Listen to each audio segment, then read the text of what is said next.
Hey YouTube, I wanted to say thanks to everybody for coming to my pity party. It was pretty awesome. I have to have the best subs on the internet.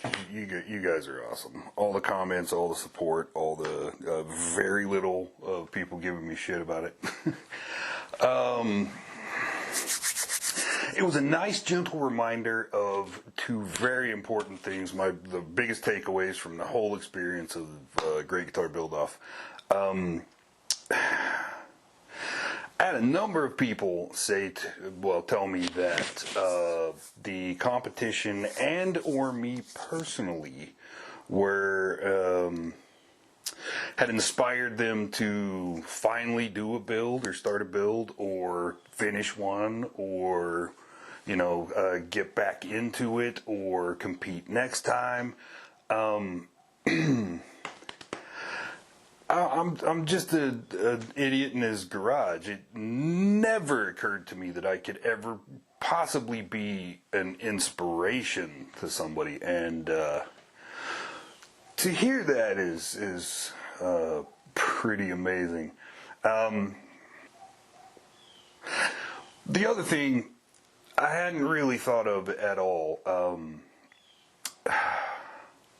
There are a lot of people out there that got it worse than me in a lot of ways, and especially right now. I know there's still places that are on lockdown right now and have been for a long time. So trying to find some entertainment and something to put a smile on your face is probably a constant battle, and the fact that I may have put some smiles on some faces, especially in some dark times, and maybe at just the right time when they really needed it, that's pretty freaking amazing too. So coming off of this, for at least 6 weeks, Great Guitar Build-Off just basically consumed me. When I wasn't in the shop working on the guitar or editing video, I was just gobbling up every scrap of everybody else's content I could get my hands on, just to watch everybody else's builds, and you wind up getting really invested in all these other builds and stories and watching these people do their thing, that when it all ended abruptly, there was bound to be a crash. It was just still I go on YouTube and there's nothing new. I'm back to seeing the same old crap, and it's left me a little disappointed in what there is to offer out there. Alright, so my plan was to do some rearranging in the shop, and we still need to do that. However, when I made that plan, I couldn't think of anything else that I wanted to do right away. But I've since, it didn't take long to start thinking I need to build my kiddo a guitar, and I think I have the vaguest ideas of what I want to do. And I'll get into the details of that at another time. But since then, my cousin's got a big slab of mahogany he wants to do something with, and I think it'd be fun to build him a guitar. And I've got a very, very good friend who I have meant to build something for a while, because I owe him a lot, and I figured a guitar would be perfect. He doesn't play really, but maybe this will change that. So, but I've got some vague things banging around in my head. What I was thinking for the kiddos, I hate to say it because I might change that, because I just have the absolute vaguest possible clue. It's always struck me that the striations in Wenge and Ash are kind of along the same size, width, whatever, kind of. And Ash being one of the lightest woods you can get your hands on, and Wenge being one of the darkest woods you can get your hands on, I think and I've had this idea before. I don't know how hard it would be to try to get some grain to kind of match up or give the illusion that it does, but I think it would be really cool to do something like that. Part of this idea comes from a dude, I forgot the name of his channel. Dude Guitars, the 3 guitar thing. What he did with fretboards, I'm pretty sure it was him. You know, took a stack of different woods and cut a pattern so that, you know, that with an organic cut, it's really hard to get things to joint back up. But, you know, if you cut them all together, you're most of the way there. I remember seeing somebody do that with fretboards a long time ago. Not quite that pattern, but, you know, that concept. So seeing him do that reminded me that I've always wanted to play around with that idea for fretboards, except this time, instead of fretboards, I'm thinking body. However, if the whole body wound up being, you know, part wenge, then it would be like 800 pounds. So I don't know for sure that wenge is what we're going to go with, but I can't help but think I've got to do some looking and see what I might be able to match up with that. I've got a nice big chunk of wenge, which is good because that shit's expensive. I don't think I have a big chunk of ash laying around anymore, so I need to get me a piece of ash. So, the order of the day is, you know, inspiration and smiles. And in thinking about that, I thought I would take you to one of my favorite places on the planet. The place I go for inspiration and smiles. So, let's go to the store.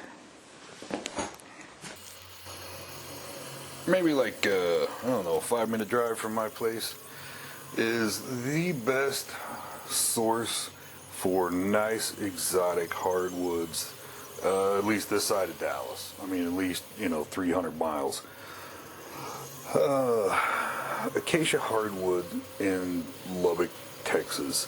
I didn't actually ask their permission to put their stuff in my video. I can't imagine, you know, how they could have any objection to it, but you know, if you happen to just look them up on the internet and find their webpage, then, you know, that's on you.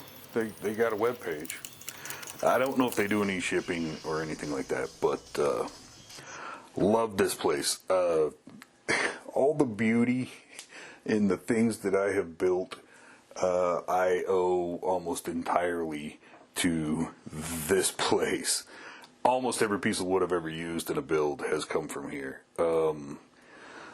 Really good selection on the exotics, and they will cut, you know, whatever chunk you need out of those. That selection changes from time to time. There are times when I can find, you know, something I'm looking for, and other times they don't. There have been a few times they've had some red heart. A lot of times they don't. Most of the time they don't. They do have, you know, a few 2-inch billets, but they're usually kind of limited on those. It was so hard to walk away from this piece of zebra wood. I just don't have the money for it. Or this piece of wenge, there's got to be something cool I could do with that. They've got some nice figured maple. I've never seen quilted there, but and they got bloodwood. They usually have a good chunk of leopard wood, Paduke, Babinga, usually some teak, sometimes some jatoba. That is the most bird's-eyed piece of bird's eye I've ever seen. I really wanted to get this chunk of bloodwood too. I want to do something. I've worked with bloodwood before. I want to again. Love this place. Absolutely great people. Alright, so with all the mushy shit out of the way, what I really wanted to talk about was plans for the channel. I can't remember who said it, but somebody had commented and said something to the effect of, watching the older stuff is interesting, but it's a lot more engaging and exciting to see something happening as it's actually happening, which makes all the sense in the world. And I think subconsciously I kind of, was thinking the same thing on some level. Because it's never exciting to put the old stuff out, because it's confusing to people that, have seen pictures of it on Facebook, years ago, or just think that it's happening right now and are making suggestions, and you're thinking, well, too late now, buddy. What I think I'm going to do, I think I can pull off 2 videos a week, at least for a while. What I think I might do is push a video of the older stuff on, like, a Throwback Thursday or a when the hell was this Wednesday kind of thing. And then, since most of our shop time is over the weekend anyway, then, I don't know, early in the week, we'll do current stuff. I don't know if, in one weekend I will come up with enough content to have a video a week. So I don't know. We're gonna have to play it by ear and see what happens. It may be once a week. It may be once every other week. I don't know.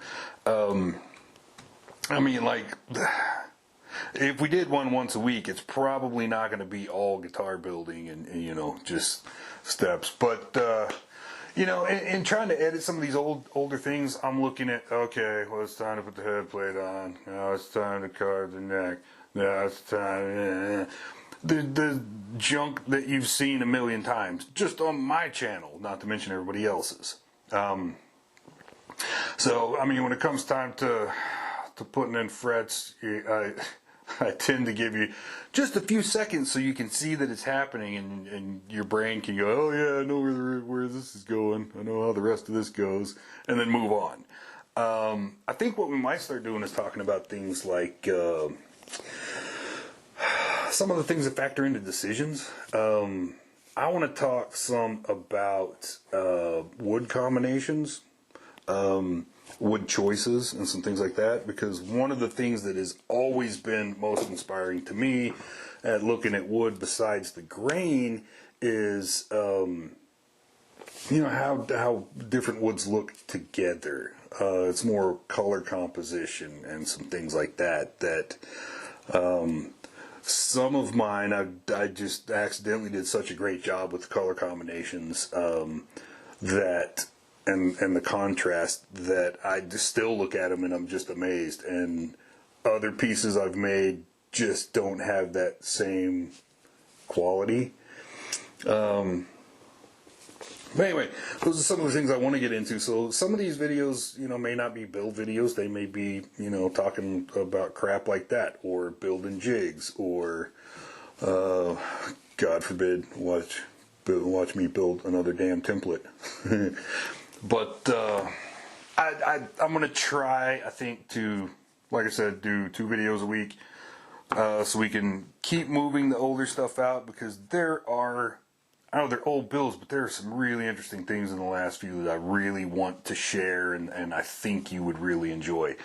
And I don't know, I guess I had planned on the channel being more of a video log of the, documenting the build itself, but, it can turn into more of a shop vlog, I guess.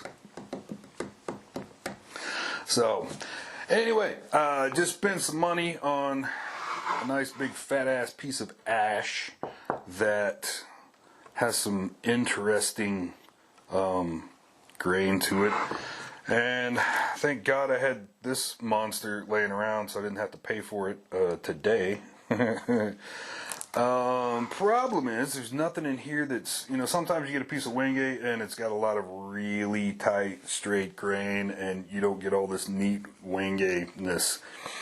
And those pieces are fabulous for building a neck. Again, topic of wood choice. I'm going to have to see exactly what the hell I'm thinking on body before I make any real decisions, but it would be cool if I could get a neck stripe or 2 out of this I may just have to bite the bullet and go back to the store and get some more Wingate. And I need to go through my store and see what I've got already. Because for this Wingate ash idea that I've got, I really want a Wingate neck with, probably a maple center stripe. I've never put ash in a neck before. Maybe it would be just fine. We may consider that. Anyway, that's kind of what I'm thinking on the next one. We'll see where it goes. But here in a couple days, I'll be back in the shop, and I need to do some rearranging and some cleaning, and try to get the shop in a little better order for doing this. And I got some ideas on that front too. But anyway, stick around. Like I said, the old builds, I think you're really gonna like some of the things that happen in them once we get past the one we're currently on, which is kind of, I don't want to say cookie cutter, but it's so much like a lot of the other builds that I've done. But and this one will be too, but maybe, well, not in some ways. We'll see. Thank you all for being fabulous subscribers, and stick around. I really want you to see the next few builds that we, from the past. There's some really cool stuff there. And sooner or later, some kind of idea is going to come to me. It's hard not to get inspired looking at Ash and Wingate. So, anyway, stick around.